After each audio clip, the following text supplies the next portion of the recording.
Hello, my monstrosities. Hello once again. Today I bring to you uh, Tyranids at WTC mini review. It's mini for a couple of reasons. Uh, it we didn't do too hot. We did not do too hot, and I don't feel good making a YouTube video displaying other people's results with uh, some heavy losses or records that people might not love. Like, you don't need me to put that on YouTube. If you have BCP, you can go check out further. But we didn't do too hot across either the team championship and War Masters, which is the singles. We Tyranids, it wasn't great. Also, members, sorry that this is coming out a little bit later in the day. Some things came up, so uh, I didn't get a chance to get a good recording in before things and after things. Anyway, so that's that. But yeah, I wanted to cover our two best lists across the event. It comes at us with Ron coming at 39th and Merrick coming in at 50th. And as you can see, they're not the same detachment. A little bit of a surprise for us. Ron brought Subterranean Assault. Surprise Assault is the detachment rule. I'm not clicking that link right now. I would like to stay monetized for the few cents that it's worth. That said, how do we feel about Subterranean Assault? Well, I think we've all come to the conclusion that it's probably our best detachment, and our best players are going to it. For the most part, but there's some more things I want to talk about. And something in this list that I laughed at because I was thinking about it recently, not at it being in the list. We'll get to there. Anyway, let's get into it. So, Ron's list has Hyper Adapted Raveners, a Neurotyrant, Old One Eye, and a Trigon Prime. No other enhancement for the Hyper Adapted Raveners, no Tremor Senses for a redeploy, none of that. And also no Hive Tyrant. So that's interesting. Oh, also, I don't think I said it in this take, but they both went X1 and 1, so 5 1 and 1. 5 wins, 1 draw, 1 loss. That's what both of our lists here today did. Ron also brought a squad of Gargoyles, Biovore, and 2 Exocrines. This is what I was laughing at, where I've talked several times about this is probably going to do us best being a shooting list. Da da da da da. You all have heard me do that song and dance quite a couple of weeks now, right? That I'm like, just make it shooting. Don't try to do a 6-inch charge. We're not even that good in melee. Yada yada yada. And then I laughed because I did talk about Hive Guard early on. I said Hive Guard might actually, with their points coming down, have a place here to pick up knights and some other bullshit like Forge Fiends and whatnot, and giving them angles and sustained, ignore cover, reroll hit rolls and one might all come in handy. But I did laugh that we completely took out, for most of our list, still our best de facto shooting unit, that being the Exocrine. 4 shots, AP 3, damage 3, still pretty good. I did laugh. I was thinking about that recently. I was like, I talk some shit, but it is kind of funny that we just took out the Exocrine. Because mind you, right, it can give you reroll hit rolls of 1. That's the ability after you fire into something. The next thing that does, reroll hit rolls of 1. You already have that with Surprise Assault. So I can understand people went, nah, I don't need to do that. And it also has Blast. So that's another thing that's important here is that it has Blast. Once things get tied up, you can't shoot shit, right? Big Guns Never Tire turns off, even though it's a monster. Now, the other thing with that is, Hive Guard aren't monsters, so they can't shoot shit either. But they have more play to shoot other things, more or less, whatever. And with the situation with our tunnel network stratagem, meaning that you can't pull things out of combat anymore. You gotta sit there like a dumbass. A lot of things went kind of funny. But, it does get to a point where you go, do I bring 6 T7? T7? Sorry, I'm blanking right now. T7 bodies, 3 wounds each. Or do I bring 1 T10 14 wounds, right? 3 of save, body, but has like higher strength and more AP, for the flat 3 and blast, like all these things, it gets into it. So I did just have a chuckle to myself about a couple of days ago that, like, man, we just dropped the exocrine to see what would happen, but here we are coming full circle. Yeah, it's still our best shooting unit, flat out. For the points. For the points. I'll say for the points. I had to cover my ass a little bit because I guess technically the Zoes and the Neurotyrant is probably a better shooting for what it's worth. It gets funky. Either way, Ron brought 2 Exocrines. That's what I'm saying here. Also brought a Haruspex, right? A Lictor, a Maliceptor, 2 squads Raveners. That means either nobody's getting attached or 1 squad of Raveners is getting attached. So I thought that was kind of funny, in the sense that it's like, I wonder why, not the full 9 yards for like 2 squads of it. Would I personally like, what do you replace, right? Do you drop a Haruspex and make a Lictor like a Pyro? Flush the points here. 85, 15. Yeah, like, do you drop Haruspex Lictor and make it a hyper adapted Rav with an enhancement just to say you could do it? Or do you do what Ron does and, have more fucking units and say, well, these Raveners can uppy Downy for free. I'm sorry, Downy uppy for free. So they can create their own burrows. You have Trigon Prime. I think, it works out anyway that you don't really need the full 9 yards. You have a single Tyrannifex with a Rupture Cannon and a squad of Zoes maxed out to attach to the Neurotyrant. Solo Ode 1-Eye does still kind of make me chuckle a little bit. Not in a bad way, not like, well, why would you do that? But it is just interesting that Old 1-Eye is fighting, man. Old 1-Eye is trying to come back once again. We've talked about Old 1-Eye in Subterranean Assault recently. It's actually probably a week or 2 ago by now. But, it's just funny that, well, fuck it. Here's something that can regenerate if you didn't address it. And if it gets into you, it might hurt some things. It might actually hurt. I do wonder, though, I don't think this is a better expenditure of points. Don't think I'm suggesting that it is. But I do wonder where the lists go if points change. I'm hoping. I don't know anything. I am hoping that the Carnifex package gets cheaper. That's my current hope, right? And I do wonder if it does become cheap enough, if Old 1-Eye and Carnies, or hell, maybe even straight up replacing Hiveguard. I wonder if, with all this Old 1-Eye going around, if you get value out of that. Not replacing, because I don't remember if I actually put this to video. I think I might have scrapped it, or I might have said it. I don't remember. But I know I have made a video talking about how I want to do double Death Star, that being Neurotyrant and Zoes, and Old 1-Eye and the Carnies. And I wondered if that could come over to Subterranean Assault, but I have a complicated relationship with this detachment so far. It's just, I don't know.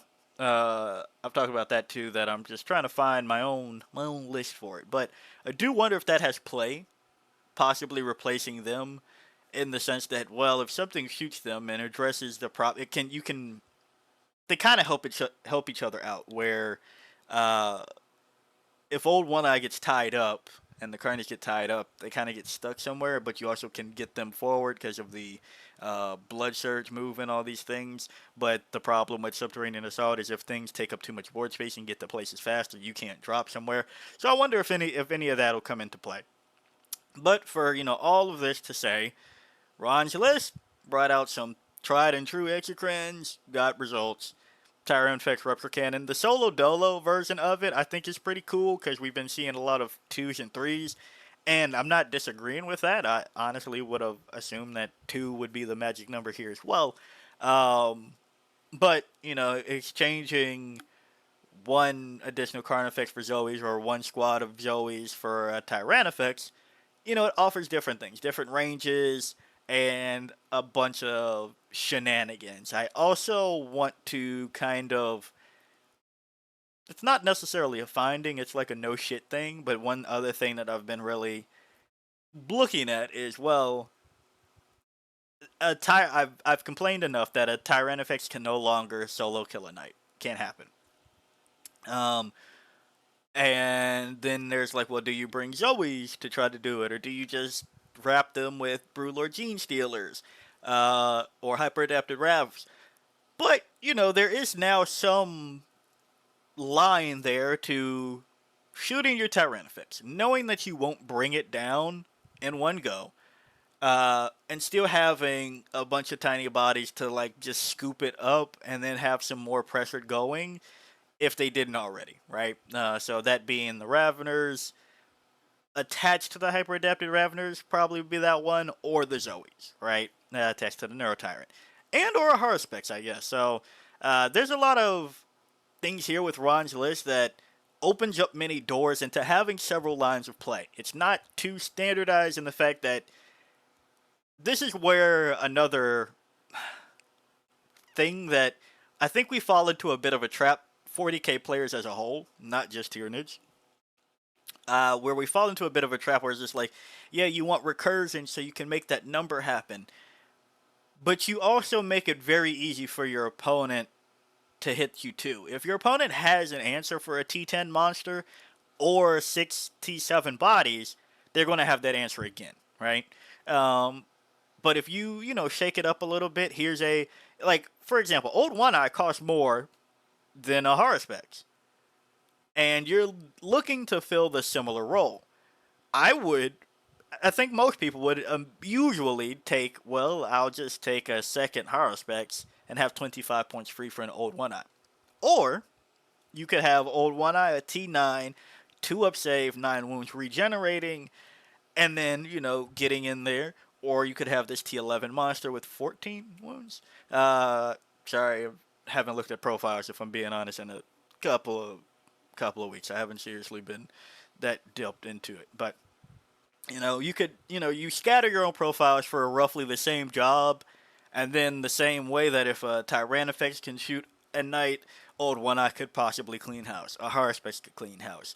Maybe Exocrines going into something, Harspex sweep up that. All of this to say, I like that the variation of the profiles, your defensive profiles, helps you while still retaining about the similar roles for the output. I think that's one thing that gets lost a lot when you go, all right, I'm going to take 3 Exocrines, 3 Maleceptors, hope for the best. I can't do anything else because, well, Tyranids. But I think that's one thing where several people even get a little bit mean about it, where they're like, no, why would you not just take this? And that's kind of, I'm not going to get onto that. This isn't that tangent, but I think way too often it's easy to hear somebody or tell somebody say, you should just take 3 of these and never do something that can do it similarly, but in a different route, because there's pros and cons to everything, right? So there's that. Now, going over to Merrick's list, we have a Broodlord. I'm sorry, I should point out the really banger thing here. This was Invasion Fleet. There was Invasion Fleet. So, we know Invasion Fleet. And it's not Surprise Assault. So, that's surprising. Sorry, it's not Subterranean Assault. So, it's surprising. But Broodlord, Hive Tyrant, Neurotyrant. Gargoyles, Hormagaunts, Biovore, big group of Gene Stealers, Lictor, Neurolictor, Zoes, triple Exocrine, triple Maleceptor. Sorry, Merrick, I wasn't really thinking when I just said what I just said about taking triple Exocrine, triple Maleceptor. I promise I didn't think that far ahead with all of this. Not to say anything's wrong with it, but as you can see, tried and true sometimes still comes into play, and it is interesting that instead of a Tyrannifex or a double Tyrannifex, we've opted for Neurotyrant and Zoes. Now, to that point, I do like that in Invasion Fleet for the purpose of 2 things. Neurotyrant, of course, can put out the Neuroloids and get more things in Synapse if they need to be for some of the things you need in Invasion Fleet. And also, Zoe's, if you manage this well, have a 6-inch aura of 6-up Invulnerable. And we don't have a lot of invulnerable saves. You pair that with the 5-up Feel No Pain from Invasion Fleet that we all know and love, as well as giving Zoe's Sustained, access to Sustained. They already have lethal, but you were taking lethal on, if you take lethal into monster's vehicles, you already have the lethal anyway.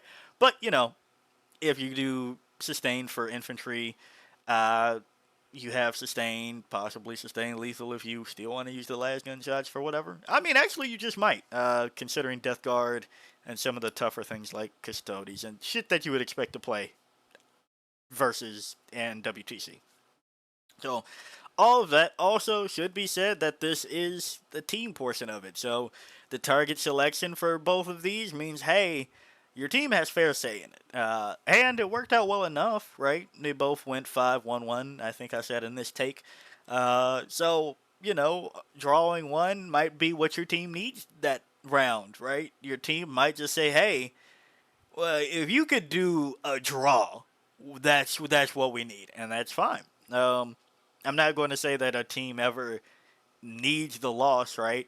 But if you can make that loss not as hemorrhaging as something else, maybe. If everything else ran the risk of ending 20-0, but you can say, I can at least get a point here, fuck it, that's better than getting 20-0, right? So,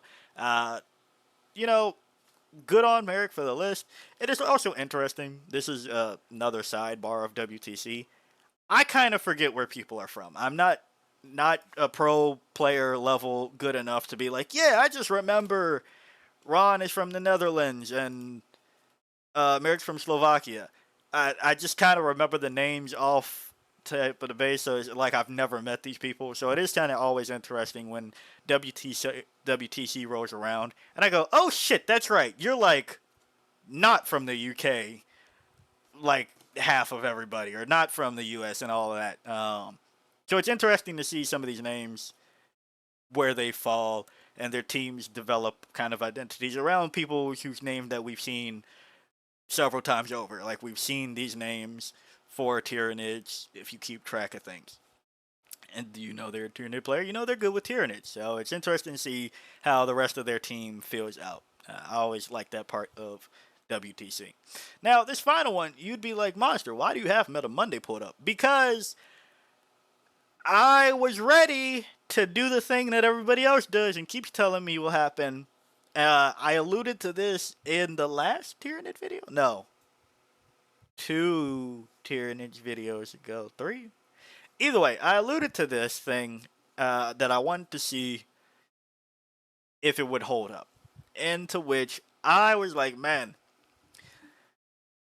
if you're a long enough time monstrosity, you know where I'm going with this. While everybody, every time goes, man, Vanguard Onslaught will save the day. I know Invasion Fleet is getting our ass kicked, but hold up, Vanguard Onslaught. And the last 2 weeks previously, I was ready to say, it's kind of funny that this time nobody's saying that because Subterranean saw this interface. Like the last 2 weeks, not including this one, Vanguard Onslaught had actually a pretty decent win rate. I should probably pull that up. So let's look at that real quick, just so I can say that. Sorry. Duh. Let's start there. Tyranids. Bam. Vanguard Onslaught had a 70% win rate. And here, now mind you, 2 people, 7 wins across 10 games. And also here, boom, boom, boom. Vanguard Onslaught, 61%. 4 wins across 4 people, 11 wins across 18 games. When X it was. So I was ready to be like, it's funny that nobody's saying it about Vanguard Onslaught this time. That's why I said I wanted to wait a week, because it always happens. You give Vanguard Onslaught a couple of good weeks, and then you get back to the good old 30, 40% Vanguard Onslaught win rate. Nothing against anybody that brought Vanguard Onslaught out this weekend.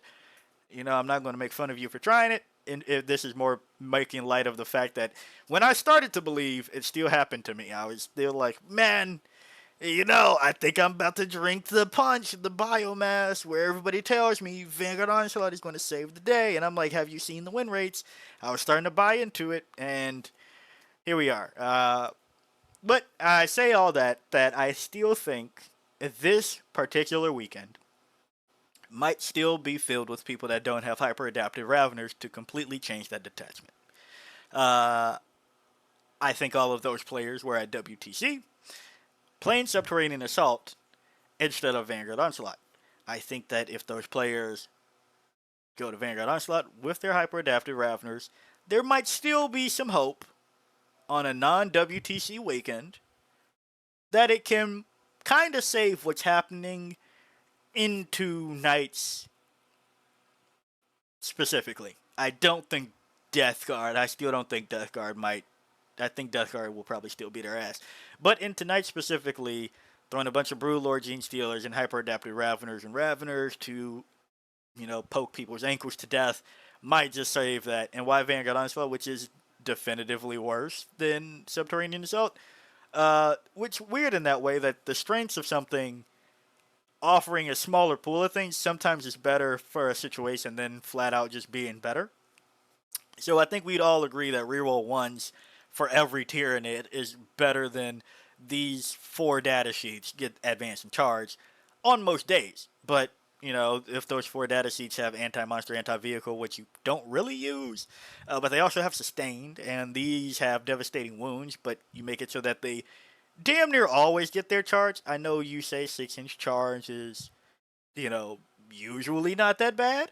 But if it could be a 3-inch charge from advancing previously and going into that target, there's that. But I say all that to say that even with WTC happening and, all of the records for Tyranids this past weekend, Invasion Fleet and Subterranean Assault looking at 43% win rates across all of these games being played at WTC. Again, I don't like highlighting how bad it went for like a specific individual. That doesn't feel right. But as a group, Invasion Fleet and Subterranean Assault still being our de facto best for the things that's happening to us right now, still had an issue. Shout out to the one person that played Crusher Stampede and won 2 out of the 4 games they played. Shout out to you. But yeah, it's kind of one of these things that, sure, I guess you could say that Monster, the meta will change before the end of the edition. GW is going to bring down the Nerf hammer on Imperial Knights and Chaos Knights. But there's further things that lie than just their points, right? If you make it so that they have 1 less Knight in their list, which kind of undoes a lot of the progress they just made, yeah, that might be annoying, but Imperial Knights were really still good, and I was feeling like fucking Paul Revere out here. I'm like, hey, how's nobody noticing that we keep talking shit about Imperial Knights, but they've won like something every weekend for the past 7 months? That Imperial Knights are still going to be okay. And who knows what's happening with their codex. Somebody tell me if you know something. I'll be honest, I have not been as tapped into 40k this past month or two as I have been the rest of the year. Full disclosure. So if somebody knows something, I probably don't know it. Feel free to tell me in the comments if there's an update to the Imperial Knight Codex release. But yeah, shit like that. It's looking rough, and I say all this to say that you could unfuck the balance of Death Guard and Imperial Knights, but the rest of the faction's enemies and the rest of the game won't forget.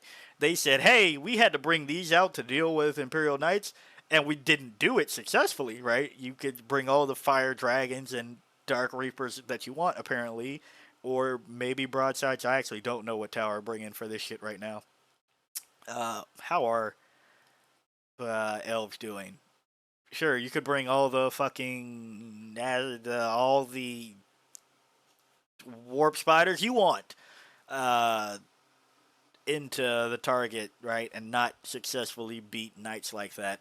But it will still beat the brakes off of Tyranids for the rest of the edition unless we see some major changes. So WTC, which is kind of what I place more value on than other things. It is the big thing that you kind of go, here are the best players from around the world. How does your shit stack up against best players from around the world?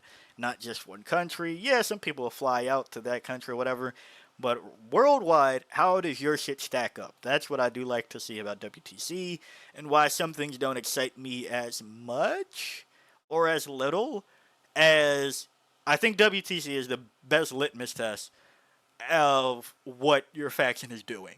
Yeah, there's some other things that will be fucked up, right? This time around, it's Knights, Death Guard, uh, fucking.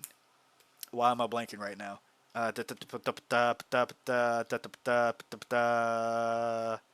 Gene Stealer Cult. Right, thank you. GSC. If it's GSC, Space Wolves. Let's say Space Wolves. GSC feels more fair than Space Wolves. I think, maybe. I don't know. You all tell me which one feels more fair to you right now, GSC or Space Wolves. But Space Wolf, GSC, Death Guard, Knights of both variants. Yeah, those are the things that more or less you were bringing to win the game. But outside of that, how does everything else fall around it? Personally, I'm a person that would rather have 5 factions that are kind of beating every faction's ass compared to one, and everybody goes, we gotta nerf that one thing, because everything else is just like meh, right? When everything's busted, nothing's busted. That's the design philosophy I always love to live by. So I'd rather not see the Knights, Death Guard, GSC, and Space Wolves get toned down. I'd rather see a buff to damn near everything else. And it looks like GW is kind of trying. They didn't do an emergency hotfix, which I am proud of them for not giving into that. I'm proud of them, admittedly, for them not going, we need to turn down Death Guard now. Because I haven't liked that track record and what the community's done about that recently, right? You could blame, you could say, but yeah, GW, nobody told them to triple tap it. That's perfectly true, right? I agree. The teams need to talk to each other to balance it a little bit better. But at the same time, it just hasn't proven to be a good track record to go, well, we had orcs with more DACA. Kill the orcs now. And then orcs are at 36% win rate for the weekend, right? It doesn't really go good to have Legion of Excess. That needs to die yesterday. And now Slaanesh is just nowhere to be seen. Yes, GW can work on that, but at the same time, I think community reaction to a lot of this shit gets over fucking blown. And sometimes it's just that a thing is popular and people have models. That's how I feel orcs have been this entire edition. That is like, yeah, orcs might have something that's above average right now, but I don't think it's that OP when I'm reading the shit on paper. It's just that everybody and their father has orcs because it's one of those armies that everybody fucking has. The second that we have something, including the data sheets to go with it, like, yeah, we have subterranean assault with Tyranids. But so far, you look at the rest of the Tyranid data sheets, and it still can't be just outright that broken, getting reroll ones and moving somewhere. Yeah, a lot of armies have that. A lot of armies have reroll ones, move over here. Right? It's a kind of a thing. Okay? And some of them even get +1 to wound when they do it. And sometimes that still isn't fucking enough. Right? So, hey. All this to say, Tyranids on the world stage, not looking awesome. Not looking too awesome. But yeah. So here's to hoping that by the end of the edition something changes to be a little bit more fun. I'm not saying that we need to rise from the ashes. It probably won't happen. But I would like a few more things just to keep things a little bit more lively, because I think we all can see from numbers just on paper, whether that be views on videos, percent of people playing other things, all these things, new games coming out. 40K is in a bit of a lull to me, it feels that way. And looking at, comparing the numbers from numbers, right? You could say L plus ratio monster fell off, but then I just look at other things and I'm like, man, that video for this other person, I guess everybody's just taking a break from 40K right now. So yeah, all that to say, Tyranids World Stage could be better. Hopefully before 11th edition arrives. So hey, if you like the video, like it, got a comment from me, comment, and until next time, peace out, my monstrosities.